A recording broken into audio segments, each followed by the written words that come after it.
कुछ समय पहले की बात है बच्चों, मैं और मेरे फ्रेंड्स हम सब एक डिनर पे गए थे और उस डिनर में हमने एक पिज़्ज़ा ऑर्डर किया था। बहुत ही अच्छी रेस्टोरेंट थी, वहाँ के वेटर्स भी बहुत ज़्यादा इंटेलिजेंट थे बच्चों। एंड उस टाइम पे हुआ ऐसा कि एक वेटर था जो हमारा पिज़्ज़ा लेके आ रहा था and it was really a shocking moment for us कि वो भाई साहब पूरा पिज़्ज़ा एक स्टिक पे, एक रॉड पे लेके आ रहा था। लेट मी शो यू वो कैसे लेके आ रहा था। तो ही वॉज समथिंग लाइक, मान के चलो ये हमारा पिज्जा है बच्चों, एंड वो कुछ ऐसे बैलेंस करके हमारे पास वो पिज्जा ऐसे लेके आ रहा था। एंड वी वर रियली यानी इम्प्रेस्ड बाय हिम कि हाँ भाई इतना अच्छी बैलेंसिंग टेक्निक से वो पिज्जा लेके आ रहा है। और वही सब हमारे फ्रेंड्स भी देख रहे थे, तो फ्रेंड्स ने बोला कि बहुत बढ़िया है वेटर का कामकाज। मैंने भी बोला हाँ बहुत बढ़िया कर रहा है। फिर मैंने अपने फ्रेंड्स को समझाया कि भाई इसने जिस कंसेप्ट का इस्तेमाल किया है उसको हम फिजिक्स में सेंटर ऑफ मास बोलते हैं। सेंटर ऑफ मास एक ऐसा पॉइंट है जहां पे तुम सपोर्ट दे दो अगर, ओके, तो वो चीज बैलेंस इजीली हो जाती है। तो बहुत खुश हो गए सब सुन के, और तभी एक दोस्त को इच्छा हुई कि चलो इसकी थोड़ी बजाते हैं। तो वो भाई साहब ने क्या किया, उसने हमारा जो पिज्जा था उस पिज्जा में से एक पीस कट कर दिया और फिर मुझे बोला कि भाई ले, अब तू इस पिज्जा को बैलेंस करके देखा, तेरे को फिजिक्स बहुत आती है ना, करके देखा इसको बैलेंस। मैंने बोला ठीक है। थोड़ा डर गया मैं, भाई हाँ ये एक कट किया है पिज्जा तो बैलेंस करना थोड़ा मुश्किल है। मैंने कोशिश की और थोड़ा फिजिक्स लगा and it was like that कि हाँ भाई ठीक है चलो मैं भी इसको बैलेंस कर सकता हूँ, देखो। तो I balanced it and they were like अरे वाह मजा आ गई। तो बच्चों उस टाइम पे मैंने जिस कंसेप्ट का यूज किया या जिस लॉजिक का यूज किया, उस लॉजिक को हम आज के टॉपिक में एक न्यूमेरिकल के फॉर्म में समझ रहे हैं। चलिए तो समझते हैं हमारा आज का न्यूमेरिकल। इसी बेहतरीन एग्जाम्पल का इस्तेमाल करते हुए आज हम फिजिक्स में एक बहुत ही बढ़िया प्रॉब्लम देख रहे हैं जिसको हम कैविटी प्रॉब्लम्स के नाम से भी जानते हैं। तो बच्चों यहाँ पे एज यू कैन सी हमारे पास एक पिज्जा है। इस पिज्जा का यहाँ पे एक टुकड़ा है जो बड़ा वाला था, okay, which one, that is this one, you can see. उसको मैं यहाँ पे अज्यूम कर लेता हूं कि उसका मास m1 है, और जो कट आउट हुआ है, ओके, जो तुम्हें दिख रहा है उसका मास हम अज्यूम कर लेते हैं m2 है।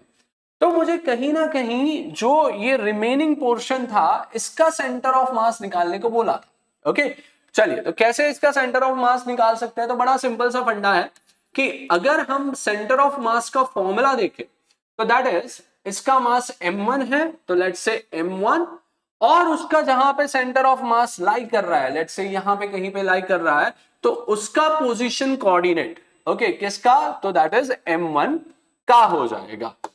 तो here that is r1 plus फिर दूसरे वाले मास का यानी इसका, एंड उसका पोजीशन कोऑर्डिनेट देखें तो let's say r2 and that is m1 plus m2। देखो बच्चों ऐसा कुछ हो जाएगा। अब मुझे इसमें निकालना क्या था, तो मुझे इसमें निकालना जो था दैट वाज योर r1 मुझे फाइंड करना था। तो मैंने क्या किया, जस्ट सिंपली इसको शिफ्ट कर दिया and I wrote this thing in a simple manner.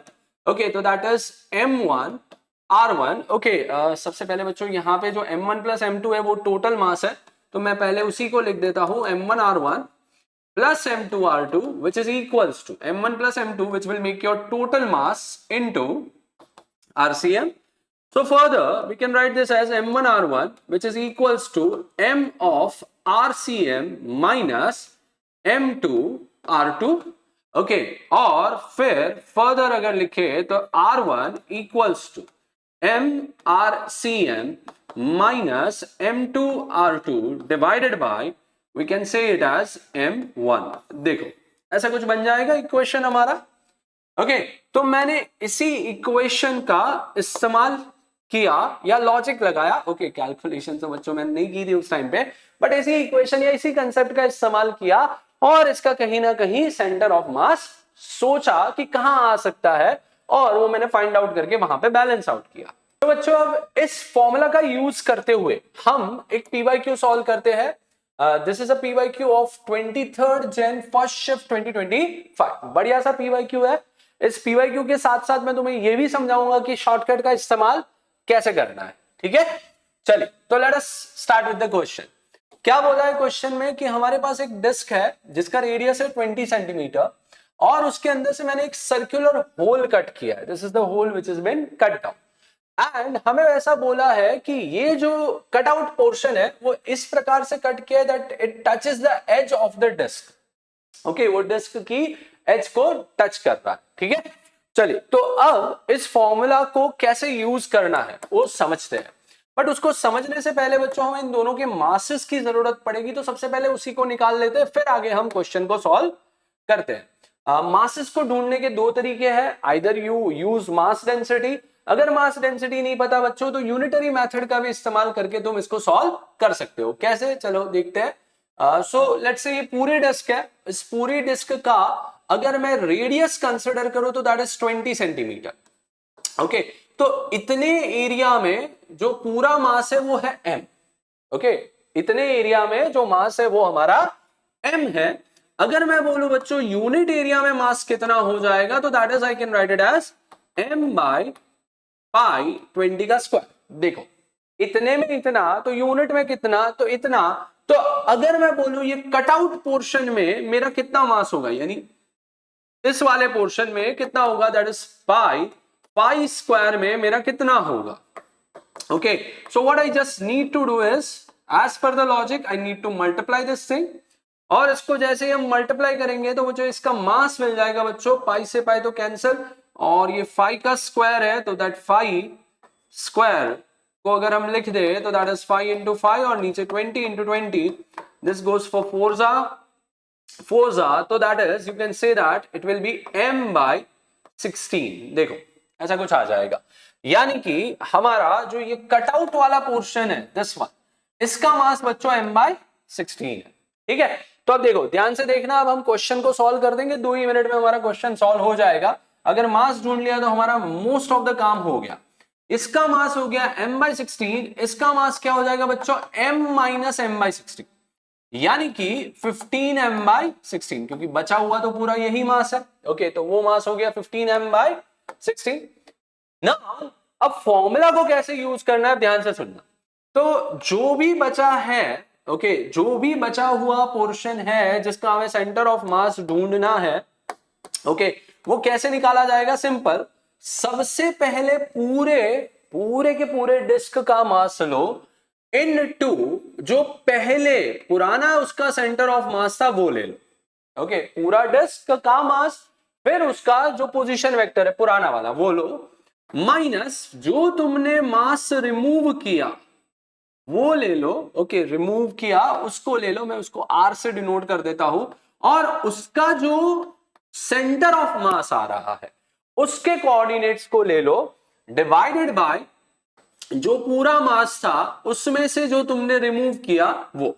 Okay, तो अब देखो मैं इसको पुट कर देता हूं, पहले m पूरा मास था और हमें ऐसा बोला है क्वेश्चन के अंदर कि इसका नया मास निकालो, और जो उसका ओरिजिनली मास था that is to be considered as the origin. ध्यान से सुनना, हमें क्या बोला है, हमारा नया सेंटर ऑफ मास निकालो उसके ओरिजिनल सेंटर के रिस्पेक्ट में, जिसको हम एज ए ओरिजिन ट्रीट कर रहे हैं। तो ये जो RCM है बच्चों, यहां पे जो ये हमारा RCM है ये बन जाएगा 0,0 माइनस जो मास हमने रिमूव किया that is basically your m by 16, उसका पोजीशन कोऑर्डिनेट देखे।